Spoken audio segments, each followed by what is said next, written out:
Hello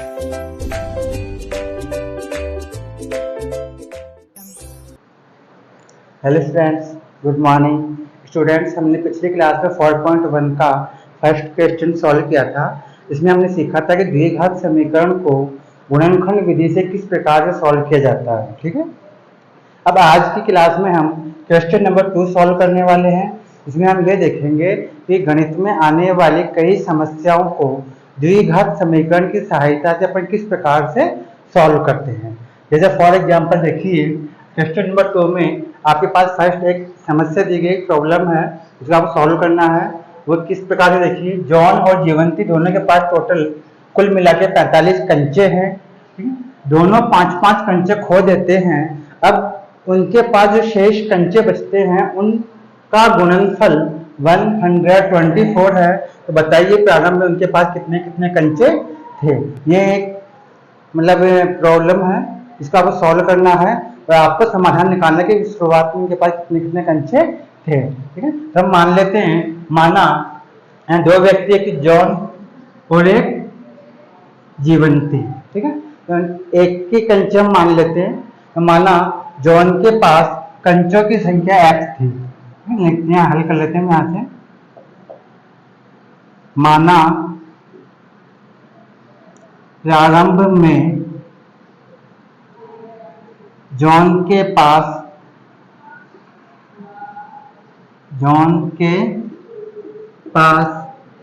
x कंचे थे।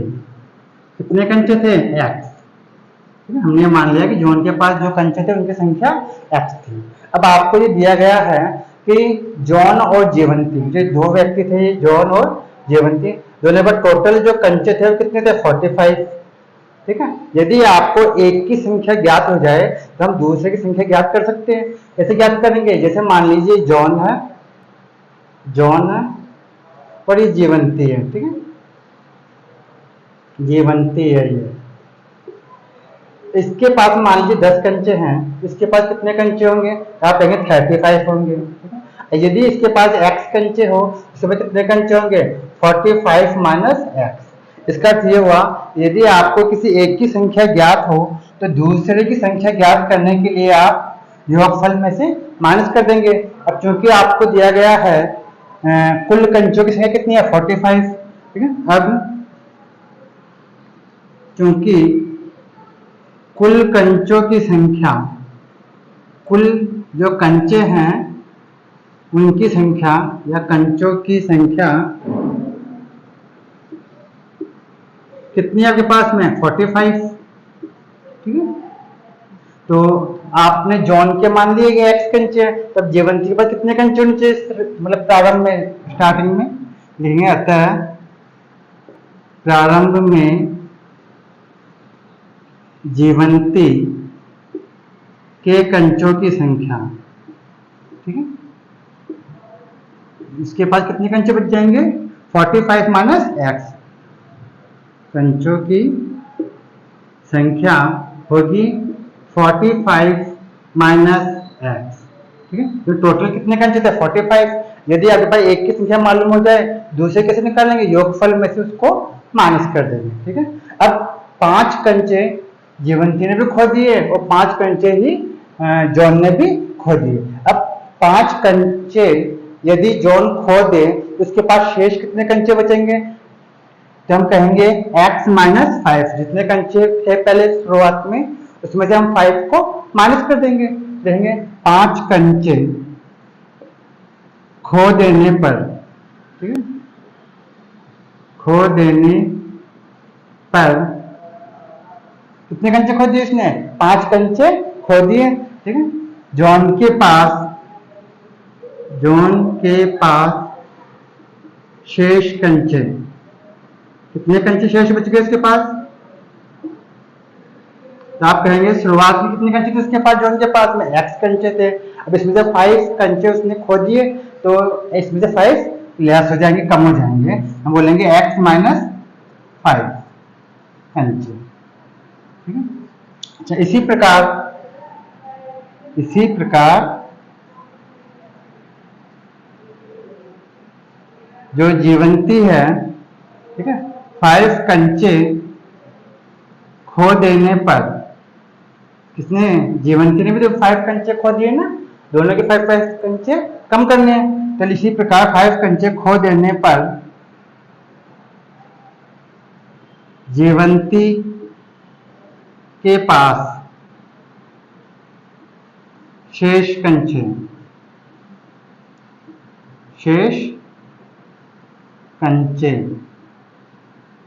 कितने हो जाएंगे? आपके पास स्टार्टिंग में कितने कंचे थे जीवंती के पास? 45 माइनस एक्स। हम लिखेंगे यहाँ पे 45 माइनस एक्स, ये तो पहले से इसके पास में थे, इसमें से 5 आपको लेस और करना है। कितना लेस करना है आपको? 5 लेस करना है। तो यहाँ हो जाएगा 40 माइनस एक्स कंचे, इतने कंचे उसके पास बचेंगे। ठीक है, तो ये तो 5 कंचे खोने के बाद जॉन के कंचे आ गए, और ये जो 40 माइनस एक्स है ये जीवंती के कंचे आ गए 5 कंचे खो देने के बाद में। ठीक है? अब आपको प्रश्न में ये दिया गया है 5-5 कंचे खो देते हैं, उनके पास 5-5 कंचे खो देने के बाद उनके पास जो शेष कंचे बचते हैं उनका गुणनफल मतलब 124 प्राप्त होता है। तो लिखेंगे प्रश्नानुसार, देख देते हैं हम, प्रश्नानुसार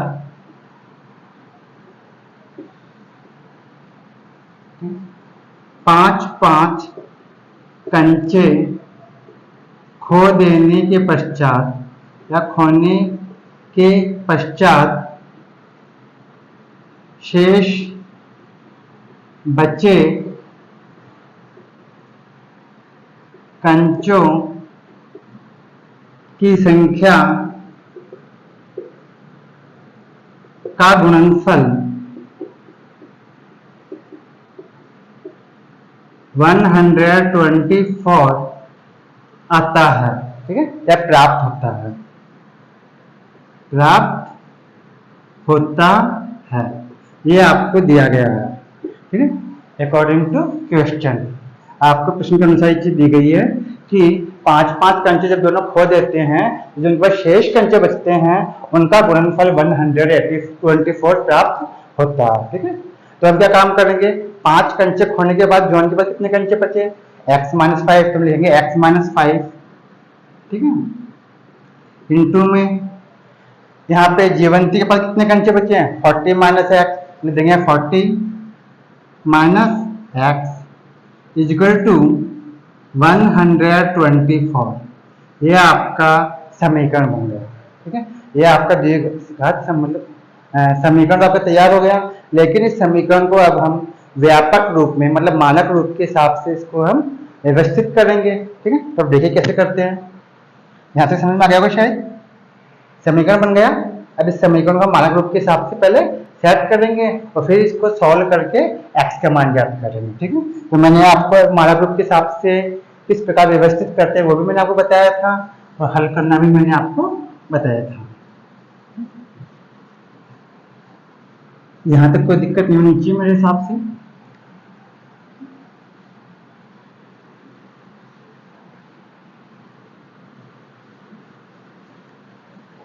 अब देखिए आगे, यहाँ पर इक्वल टू का साइन आ गया, इसलिए समीकरण तो है लेकिन इसको हम अब मानक रूप के अनुसार व्यवस्थित करेंगे। तो यहाँ पे दोनों ब्रैकेट का आपस में मल्टीप्लाई हो रहा, तो पहले हम x का मल्टीप्लाई करेंगे इन दोनों से। x का मल्टीप्लाई हम 40 से करेंगे तो कितना प्राप्त होगा आपको? 40x प्राप्त होगा, 40x। अब x का मल्टीप्लाई x से करेंगे तो माइनस का x square, minus x square. ठीक है, अब 5 का मल्टीप्लाई करेंगे 40 से तो माइनस का 200। ठीक है, 200 हो जाएगा। और इस माइनस 5 का मल्टीप्लाई करेंगे इस माइनस एक्स से तो प्लस का 5x इजिकल टू 124। अब देखिए इसको हम माइनस एक्स स्क्वायर है, सबसे पहले सबसे बड़ी घात वाला पद लिखते हैं, इसलिए पहले लिखेंगे हम माइनस का एक्स स्क्वायर। अब देखिए एक्स की दो पद है, ये भी एक्स वाला पद है और ये भी एक्स का ही पद है, इन दोनों में ऐड हो रहा है, सब्ट्रैक्शन हो रहा है। तो यहाँ पे दोनों के चिन्ह एक समान है, इसलिए दोनों में क्या होगा? ऐड होगा। तो 40 और 5 एक्स जो जोड़ने पे कितना होगा 45x, ठीक है। अब क्या बच गया यहाँ पे माइनस का 200, ये यहाँ पे सिंगल है। अब 124 था जो राइट साइड में था, इसको हम लेफ्ट साइड लेके आएंगे, LHS में लेके आएंगे, इसका साइन चेंज हो जाएगा। अभी ये प्लस का, अभी यहाँ हो जाएगा माइनस का, तो माइनस का 124 इक्वल टू में 0, ठीक है। अब देखिए और सॉल्व करते हैं इसको। माइनस एक्सिस क्या है, माइनस एक्सिस क्या है 45x का 45x। अब यहाँ पे दो नंबर है, एक तो 200 है और एक 124 है। दोनों के साइन देखिए, इन दोनों में ऐड होगा या सब्ट्रैक्शन होगा। इनके साइन के अनुसार आप कहेंगे दोनों में क्या होगा, ऐड होगा। तो ऐड करने पे आपको प्राप्त होगा 300 माइनस का 324 इक्वल टू 0, ठीक है। अब देखिए यहाँ पहला पद एक्स स्क्वायर का है जो माइनस का है, ठीक है। अब यदि इसको हम प्लस में करना चाहें तो आप क्या काम करेंगे, दोनों पक्षों में -1 का मल्टीप्लाई कर दीजिए, मतलब गुणा कर दीजिए। दोनों पक्षों में हम -1 का गुणा करेंगे तो माइनस का जब हम मल्टीप्लाई करेंगे तो इन सबके साइन चेंज हो जाएंगे, और 1 का जब मल्टीप्लाई करेंगे तो 1 का मल्टीप्लाई करने पे कोई इफेक्ट नहीं होता, वो संख्या ऐसी की ऐसे रह जाएगी, ठीक है। और मैं पहले भी बताया था कि किसी भी समीकरण के दोनों पक्षों में, ठीक है, हम किसी भी संख्या को जोड़ सकते हैं। दोनों पक्षों में ध्यान रखना, दोनों पक्षों में किसी भी संख्या को जोड़ सकते हैं, किसी भी संख्या को हम घटा सकते हैं, किसी भी संख्या का गुणा कर सकते हैं और किसी भी संख्या का भाग दे सकते हैं। लेकिन जो भी आपको काम करना हो दोनों पक्षों में करना होगा।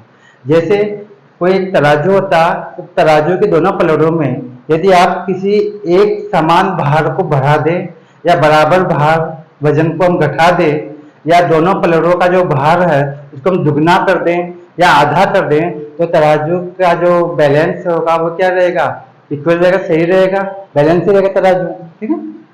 तो इसी प्रकार तराजू की जैसे होता है समीकरण, दोनों पक्षों में किसी भी संख्या गुणा भी कर सकते हैं, किसी भी संख्या को हम ऐड कर सकते हैं, घटा भी सकते हैं, ठीक है।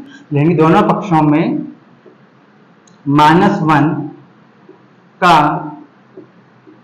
गुणा करने पर दोनों पक्षों में मल्टीप्लाई करेंगे और प्रत्येक टर्म से मल्टीप्लाई करना, हर एक पद से गुणा करना, ठीक है। तो -1 का मल्टीप्लाई इससे करेंगे तो क्या हो जाएगा, माइनस माइनस प्लस, और 1 का मल्टीप्लाई करेंगे एक्स स्क्वायर से तो एक्स स्क्वायर रहेगा। ऐसे यहाँ पर माइनस का मल्टीप्लाई करेंगे तो प्लस माइनस क्या हो जाएगा, माइनस। लेकिन 45x का मल्टीप्लाई 1 से करेंगे तो 45x ही रहेगा, ठीक है। ऐसे ही इस -1 का इससे मल्टीप्लाई करेंगे तो माइनस माइनस क्या हो जाएगा, प्लस। लेकिन 1 का मल्टीप्लाई 324 से करेंगे तो एज इट इज हो जाएगा 324 इक्वल टू।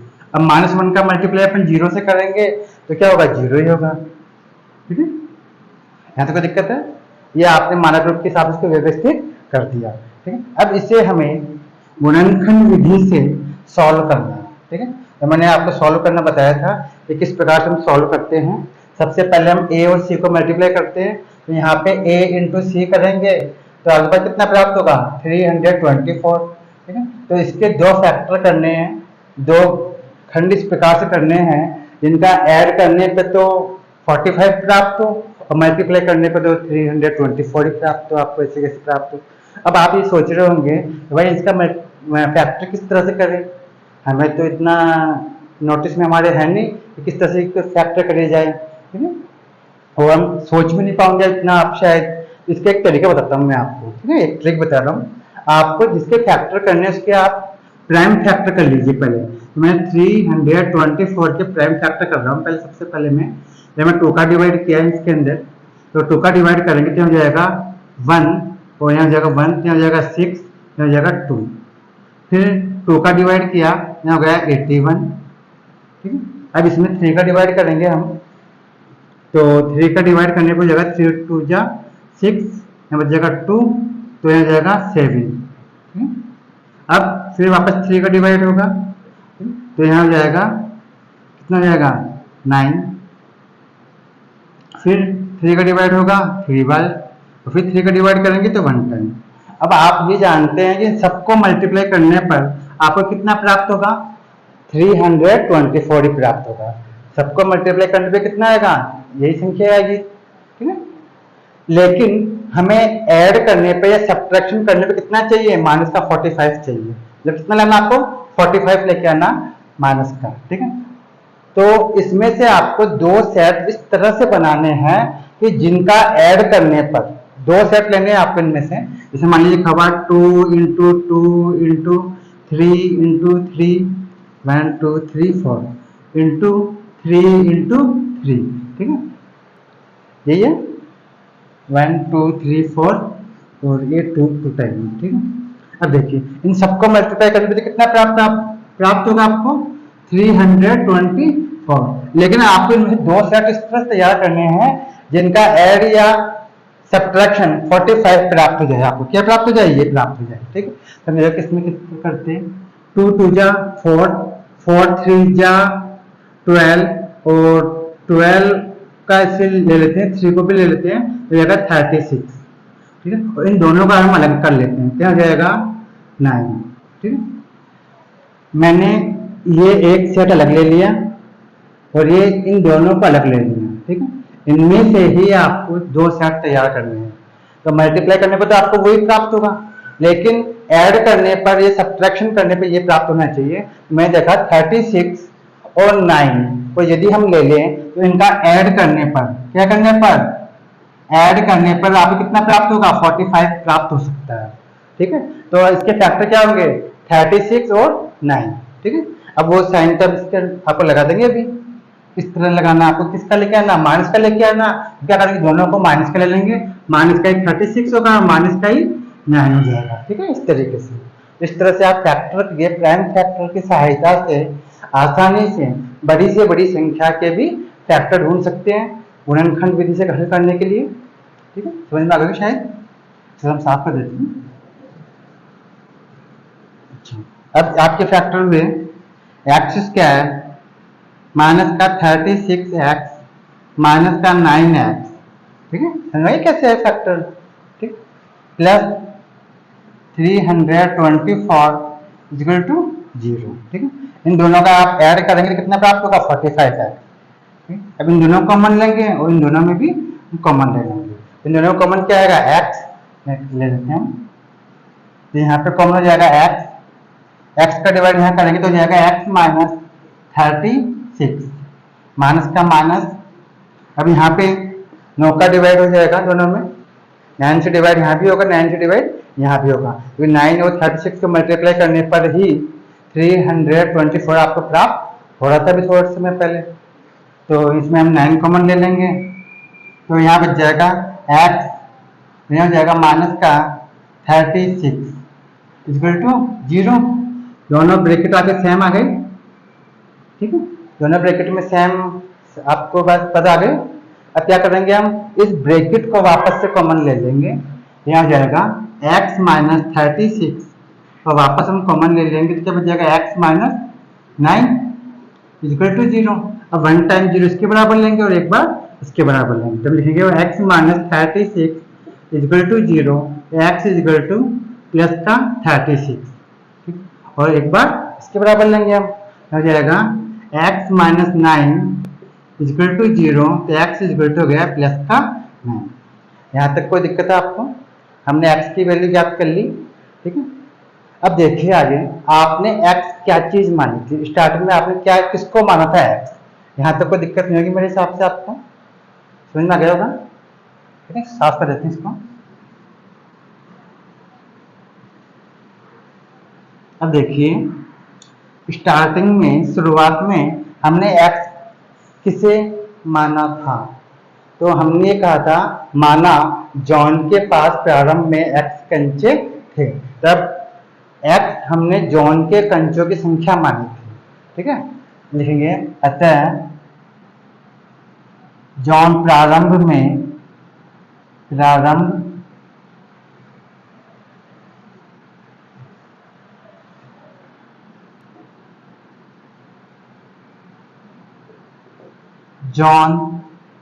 जॉन को ही माना था हमने x, जॉन के कंचों की संख्या कोई, ठीक है। तो माना प्रारंभ में जॉन के कंचों की संख्या x इजल टू, हम इसको ले लेते हैं 36 हो, कितनी हो 36, थोड़ा साफ कर देते हैं,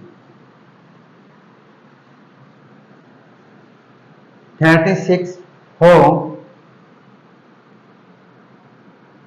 ये 36 हो, तब जीवंती के कंचों की संख्या, जीवंती कंच कितने माने थे आपने 45 माइनस एक्स, ये कहा था आपने, जीवंती के कंचों की संख्या जो कि कितनी थी 45 माइनस एक्स थी, ठीक है 45 था, 45 माइनस एक्स था, इसके अनुसार कितना हो जाएगी 45 माइनस 36 इजिकल टू 9 होगी, ठीक है। यदि जॉन के पास 36 कंचे हो, जीवन के पास कितने होने चाहिए 9 कंचे, मतलब 9 कंचे होने चाहिए, ठीक है। और यदि प्रारंभ में, आपको जरूरत थोड़ी कि मतलब ये 36 कंचे ही जॉन के पास हो, ये 9 कंचे भी तो सकते थे इसके पास, जॉन के पास, ये हम दोनों वैल्यू ले सकते हैं, दोनों वैल्यू क्या प्लस के अंदर है, ठीक है, यहाँ कोई भी वैल्यू माइनस में नहीं है। तो यदि प्रारंभ में जॉन के कंचों की संख्या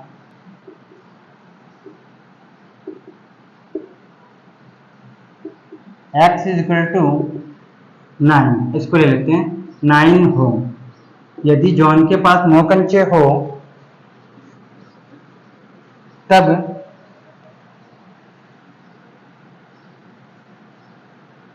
जीवंती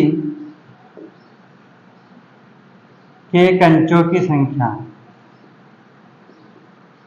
कंचों की संख्या जो कि हमने मान के 45 माइनस एक्स, इसका अर्थ हो गया 45 माइनस 9 इजकल टू 36 होगी, ठीक है।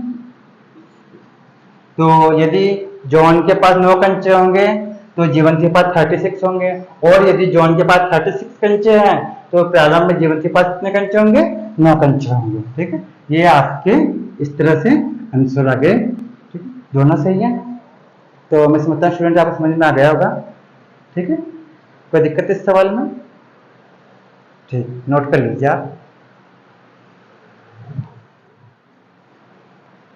हाँ स्टूडेंट्स, अब हम इसी दूसरे क्वेश्चन के ही सेकंड क्वेश्चन पे आते हैं, जिसमें भी एक नई प्रकार की समस्या आपको दी गई है।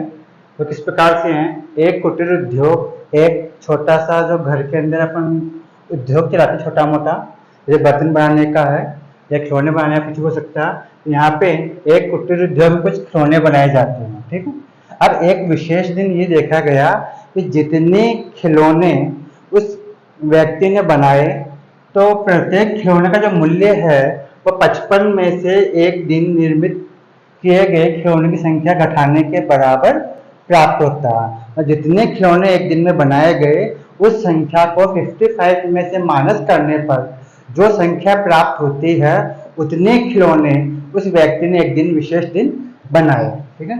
अब इसके आगे दिया गया है, यदि उस दिन बनाए गए सभी खिलौनों की निर्माण लागत 750 थी, तो बताइए उस दिन निर्माण किए गए खिलौने की संख्या कितनी थी, ठीक है। कहेंगे माना, आपको ज्ञात क्या करना है इसके अंदर, उस दिन निर्माण किए गए खिलौनों की संख्या, ठीक है। तो लिखेंगे माना विशेष दिन, उस दिन क्या मतलब है विशेष दिन मान लेते हैं उसको, एक ही दिन की स्पेशली बात हो रही है, तो माना विशेष दिन निर्मित मतलब बनाए गए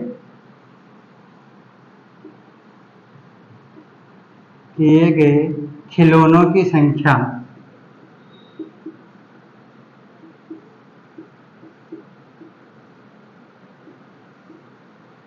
x है, ठीक है, खिलौनों की संख्या x है।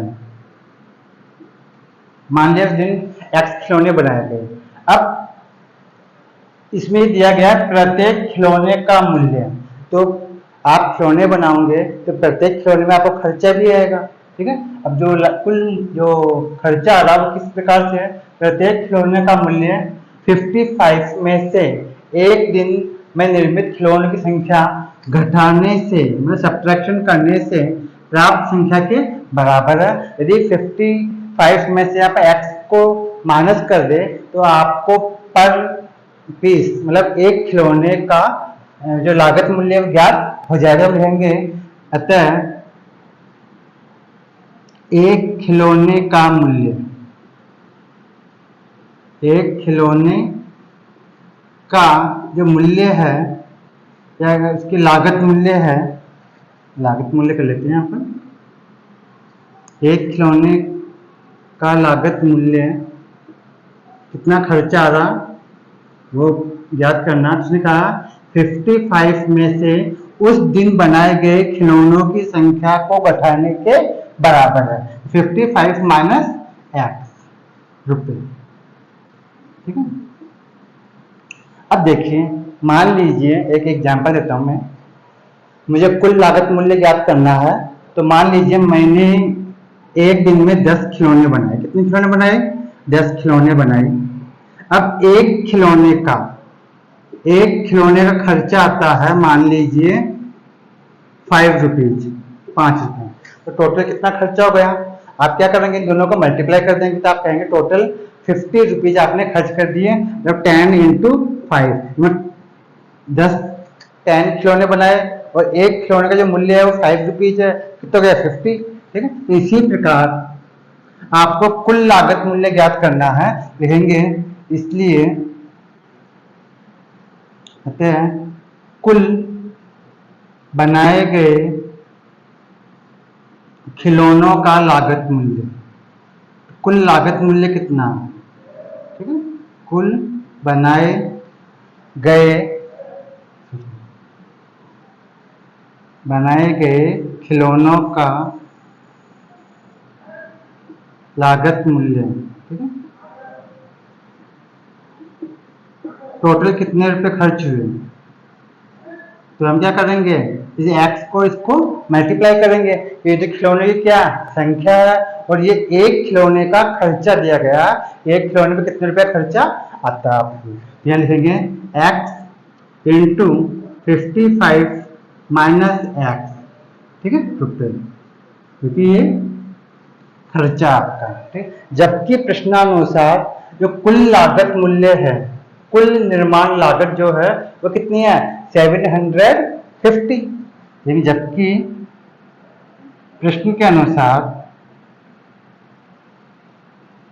प्रश्नानुसार, ठीक है, ये तो हमने ज्ञात किया कुल लागत मूल्य, ठीक है। खिलौनों का कुल लागत मूल्य,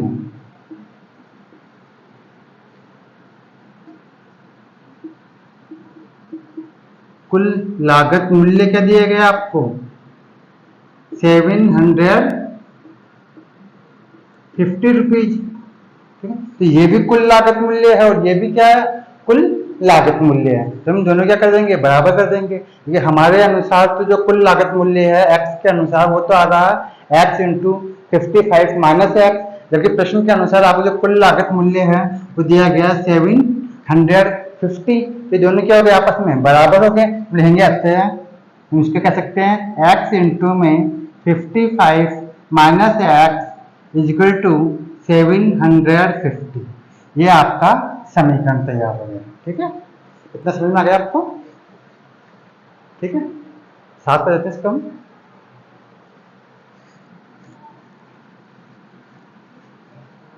अब देखिए आगे समीकरण आपको सॉल्व करना, पहले मानक रूप में लेके आएंगे इसको हम और फिर इसको सॉल्व करेंगे।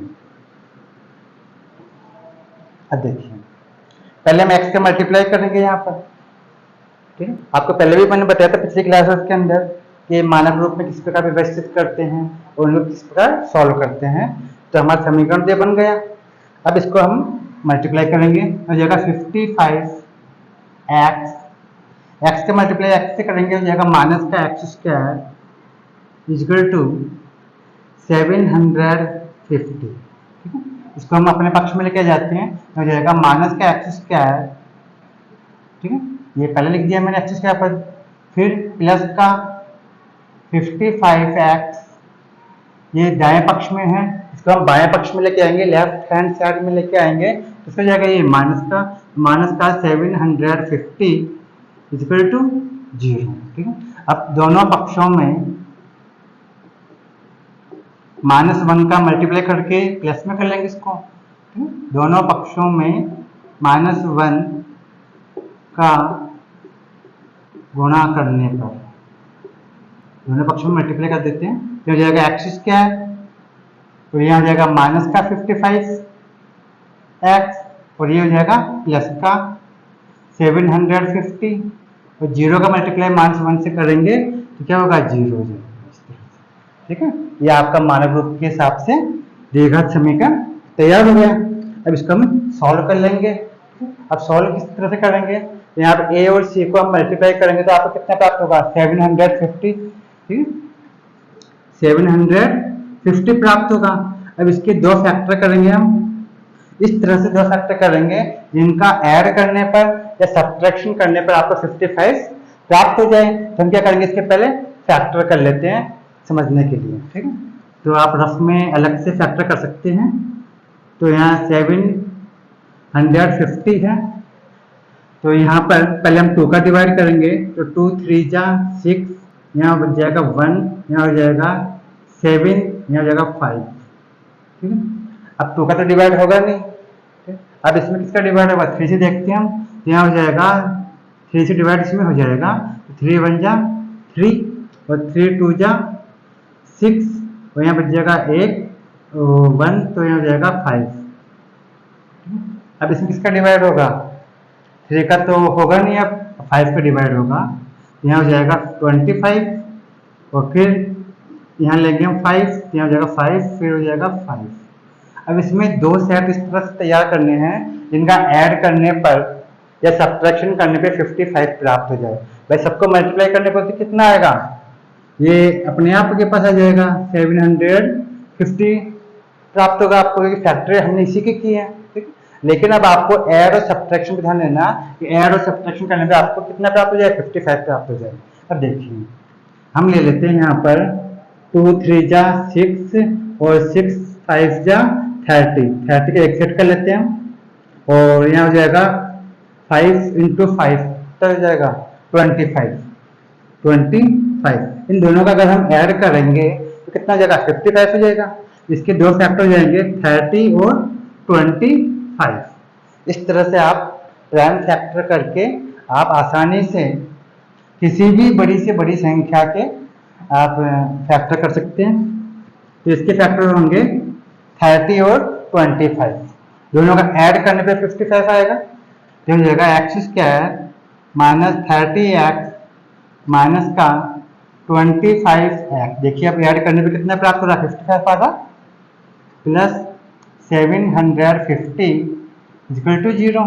अब यहाँ इन दोनों में कॉमन लेंगे और इन दोनों में भी कॉमन ले लेंगे, यहाँ क्या जाएगा x, तो x का डिवाइड करेंगे हम तो कितना जाएगा x माइनस 30। ठीक है, अब इन दोनों में किसका डिवाइड होगा, 25 का डिवाइड हो जाएगा आराम से। तो मैं लिखेंगे माइनस हो गया 25, इसका डिवाइड इसमें किया कितना हो गया x। अब 25 का डिवाइड हम इसमें करेंगे, हो जाएगा प्लस माइनस हो जाएगा माइनस और हो जाएगा 3 और 0 30 इक्वल टू 0। दोनों ब्रैकेट सेम आ गए, इस ब्रैकेट को वापस हम कॉमन ले लेंगे, हो जाएगा x माइनस 30, तो यहाँ बच जाएगा x माइनस 25 इक्वल टू 0। ठीक है, अब देखिए यहाँ हो जाएगा x माइनस 30 इक्वल टू 0, तो x इक्वल टू हो गया प्लस का 30। सेकेंड टाइम x माइनस 25 को लेंगे तो x माइनस 25 इक्वल टू 0, तो x इक्वल टू हो गया प्लस का 25। अब देखिए हमने स्टार्टिंग में क्या माना था, हमने x किसे माना था? हमने x माना था किसी विशेष दिन बनाए गए खिलौनों की संख्या x है। ठीक है, लेंगे अतः विशेष दिन, किसी विशेष दिन बनाए गए या निर्मित किए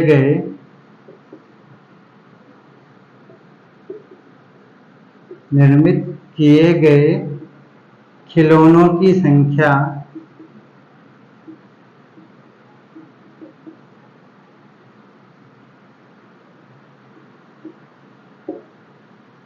ठीक है, x इज इक्वल टू 30 या 25 होगी। ठीक है, दोनों आंसर हम ले सकते हैं। तो उस दिन या तो उसने 30 खिलौने बनाए होंगे या उसने 25 खिलौने बनाए होंगे। दोनों मान इस क्वेश्चन के अनुसार फिट बैठते हैं। ठीक है, समझ आ गया होगा स्टूडेंट? ये हमने आज क्वेश्चन नंबर 2 कंप्लीट कर लिया और अब नेक्स्ट क्लास में हम नेक्स्ट क्वेश्चन नंबर 3, 4, 5 देखेंगे। ठीक है, नमस्कार।